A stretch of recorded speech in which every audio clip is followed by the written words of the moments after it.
Hello everyone. ఈరోజు నేను ఇంట్లో ఆమ్చూర్ పౌడర్ ఎలా తయారు చేసుకోవాలో చూపిస్తాను. మనం ఎక్కువగా చింతపండు వాడుతూ ఉంటాం కదా! ఒక 35 ఇయర్స్ తర్వాత కొంచెం చింతపండు వాడడం తగ్గించుకోవాలి.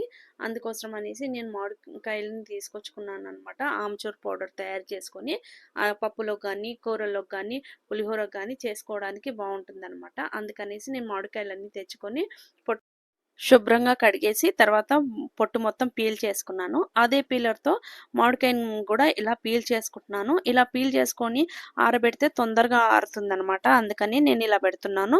మీరు కావాలనుకుంటే కొబ్బరి తురిమే దాంతోని కూడా తురుముకోవచ్చు. ఇంకా తొందరగా ఆరుతుంది. కాకపోతే దాంట్లో నుంచి కొంచెం వాటర్ అంతా పోతుందనమాట. విటమిన్స్ పోతాయి. అందుకని ఈ రకంగా చేయడము బెస్ట్ అండి. చూడండి, ఫస్ట్ రోజు నేను బియ్యం సంచిలోనే పెట్టి ఆరబెట్టాను. తర్వాత 2 రోజులు ఇలా ప్లేట్‌లలో ఏసి ఆరబెట్టేసాను.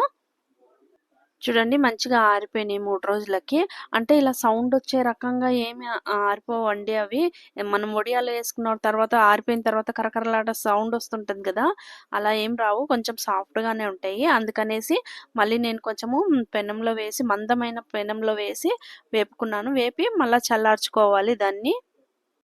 చల్లారిన తర్వాత తీసి మిక్సీలో వేసుకున్నాను. ఒక 3 సార్లు పట్టాననమాట. జల్లించుకొని మళ్ళీ మళ్ళీ ఏసి అలా పౌడర్ చేసేసుకున్నానండి. ఈ పౌడర్ చాలా టేస్టీగా ఉంటుంది. మనం పప్పుచారులోకి యూజ్ చేసుకోవచ్చు. ఇంకా కూరల్లోకి కూడా వేసుకోవచ్చు. ఇంకా పులిహోర కూడా చేసుకోవచ్చు. పులిహోర చేస్తే చాలా బావుంది.